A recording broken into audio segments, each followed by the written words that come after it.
Welcome back. So we're just doing a bit more on this Caravelle today. The Caravelle came in from the customer for an engine rebuild. Well, in fact, it came in for a new block. So the block had been damaged. It's an early one. It's a 1963. So it was a 956 engine, and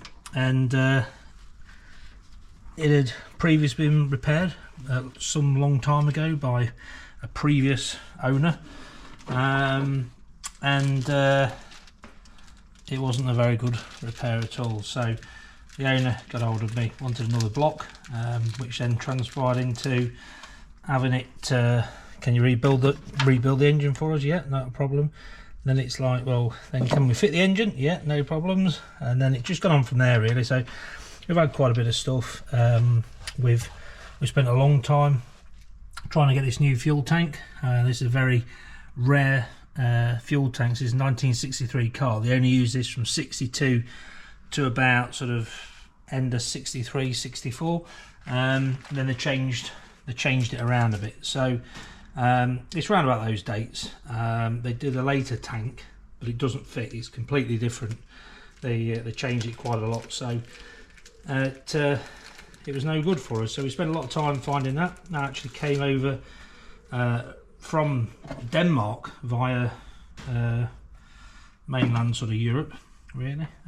So yeah, so we're now just putting we've had a regrind on the crank. We've got new pistons and liners in it, and we're now we've had a grind on the crank on the camshaft as well. So now it's got a slight profile on the camshaft. It's a touring spec one, so it just gives it a little bit more torque for it. Obviously big car, standard engine that's used in the Renault 8 and 10. Then went through to lots of all the other cars, really. Renault 5, Twingos, I think, Clios, all that sort of stuff. They all use this same sort of setup.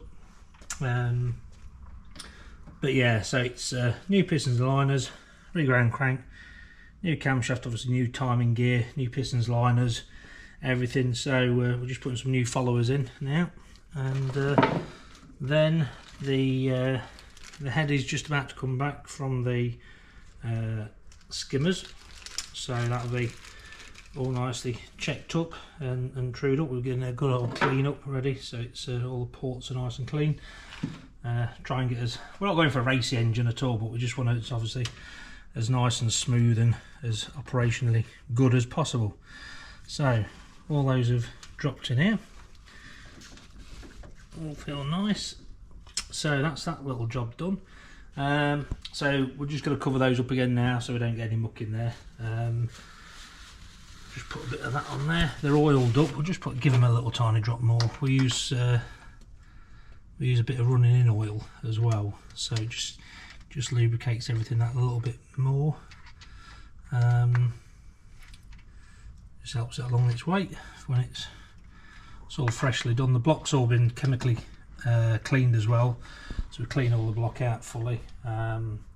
Oil galleries all flushed out as well, so it's something that can get missed, but you know, if we're doing it, we really want to do it so that, you know, it doesn't have to get touched again for many years. So yeah, that should all be okay. We'll have that seal that up. We've also fitted an oil filter on this one as well. So this engine originally didn't have an oil filter; it just had a blanking plate. Just obviously increases the range of the oil, because normally it's about 1,500 miles or 3,000 miles with an oil filter. So new fuel pump fitted as well. The next job to do, the only thing we've got a bit of a problem on is here. So the original fuel tank sender unit was on a blade. This is on a ring. Not a big problem, you might say. Yeah, happy days.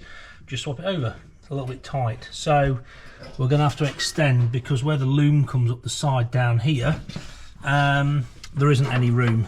There's no extension in there. It just goes into the rest of the main loom, so there's no free play in there.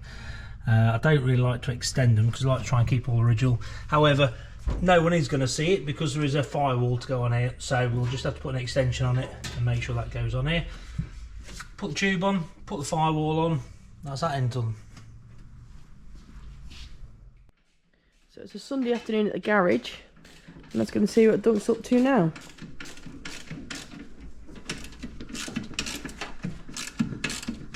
So we've just not long got this engine in here now, all bolted up after many months, and it's all about ready to go.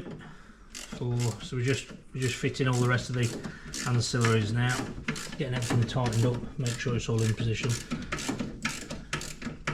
and do the final tightens up once everything's all snug.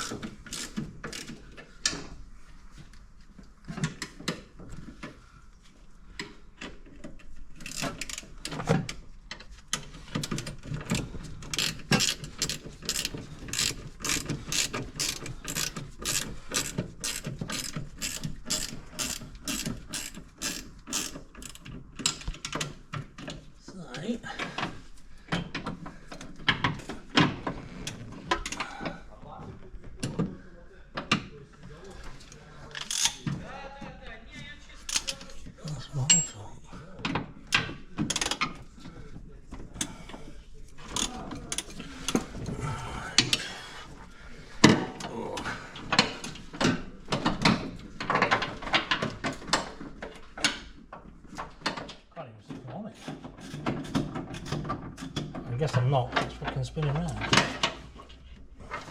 Don't know, is this what you call a rookie error, putting the fuel tank in first? No, it's not a rookie error.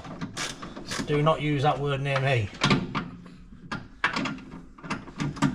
This is a...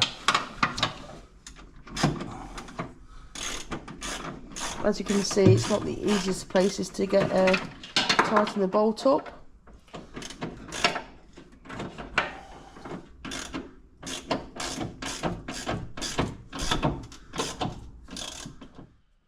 So it's all been rebuilt under here. So when we did the engine, we then noticed that the drive shaft oil seals were leaking. So so to do that, we decided that what we'd do is we'd actually drop the gearbox. So we didn't remove the engine was already removed. But normally on these, you sort of tend to do them as a transaxle. So you take out the whole engine and gearbox in one go. But anyway, so we took the gearbox out.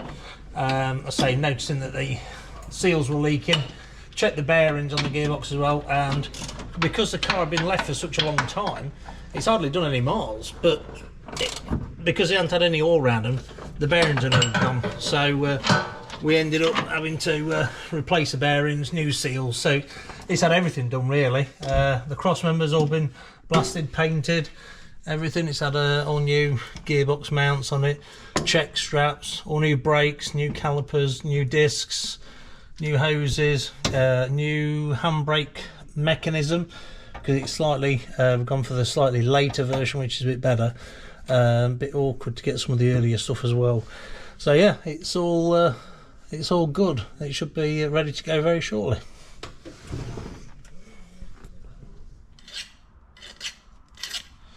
So even though we've got all new parts, and they're generally pretty good, some of these just don't fit right. So this is the later type of handbrake cable, and there's a recess in there where this should go into. Now we are getting down there, but it wouldn't go in at all. So we've got to patiently take a bit of time and go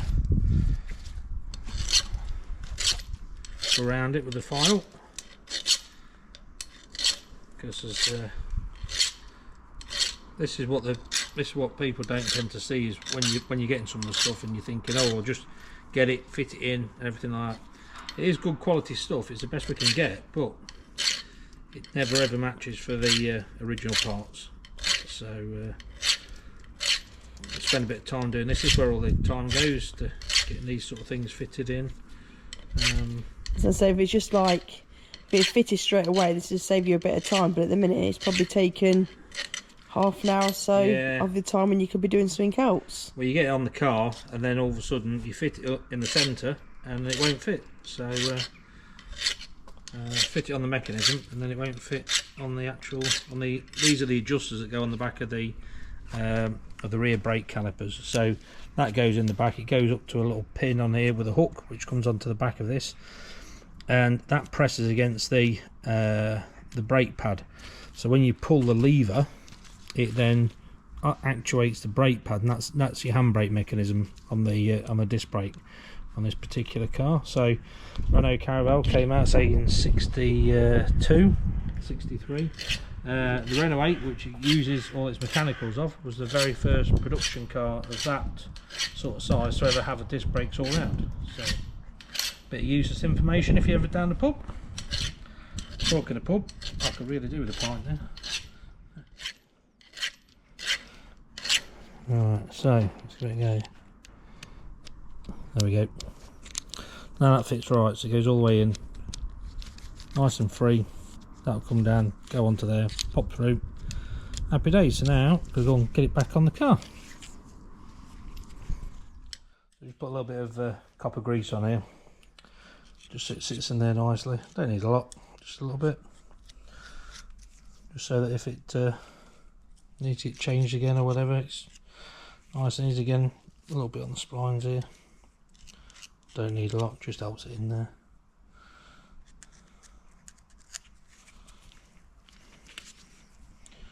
And then I'll get round to refitting it, and hopefully it'll fit in there now. There we go, that'll do. That'll be enough. Great stuff. So now it's time to go under. Oh, this is the fun bit. It's alright for Jim and Flynn, isn't it? So can you see it's not the best trying to get underneath a car when you've not got a ramp. We have been looking at what's the make we've been looking at? Automotec. Automotec. Yeah, seem a really good ramp. There's a couple of the guys here use them. Yeah, so that's what we're looking at getting. Hopefully very soon we should be having one in and getting installed. Or anything similar, of course. Yeah. But, so what are we doing at the minute? So we're just putting the handbrake cable on. So we've had a bit of a thing because it didn't want to fit in there, right? Yeah, so that's what we've just seen us just doing. Adjust it and whatnot. So hopefully it'll go in this one okay. He says. Will it? Will it? Will it?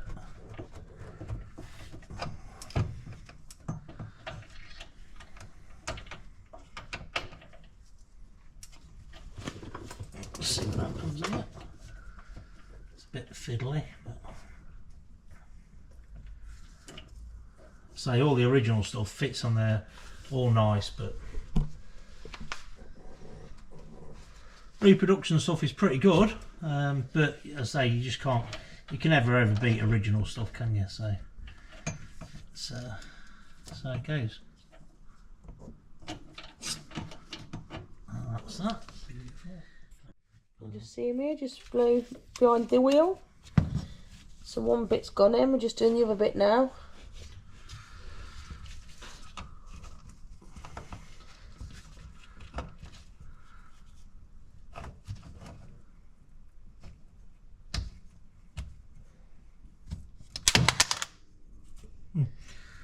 That's one thing as well. Lights. The amount of lights we keep breaking, dropping. Can never have too many lights, can you? So. Do you want this one back? No, it'll be alright in a minute. I think, he says.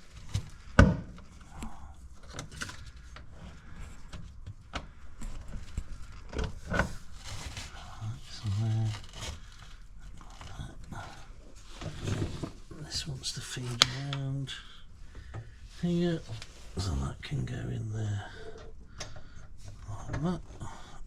What it says.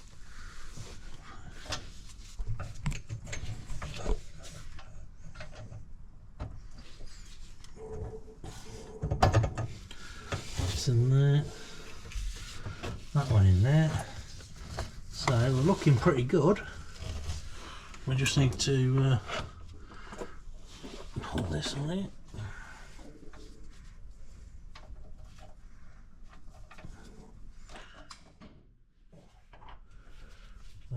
everything.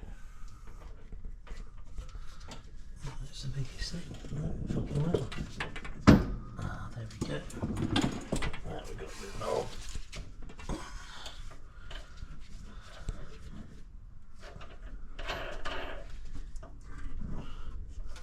Still need a bit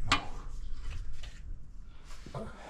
Oh, well, that's that finished for the day now then. So we managed to get the handbrake stuff all sorted out in the end. A bit of a jiggle around really, but it didn't want to fit quite right. We managed to get there in the end. So that's that for today now. On that, tomorrow we're going to come back and just finish off doing that fuel tank centre unit, the firewall, and just check all the bolts underneath. There's a cover to go over the clutch, and then that's all underneath finished out then. So yeah, so thanks for watching. Don't forget to like and subscribe, and stay tuned for the rest of it. See you later.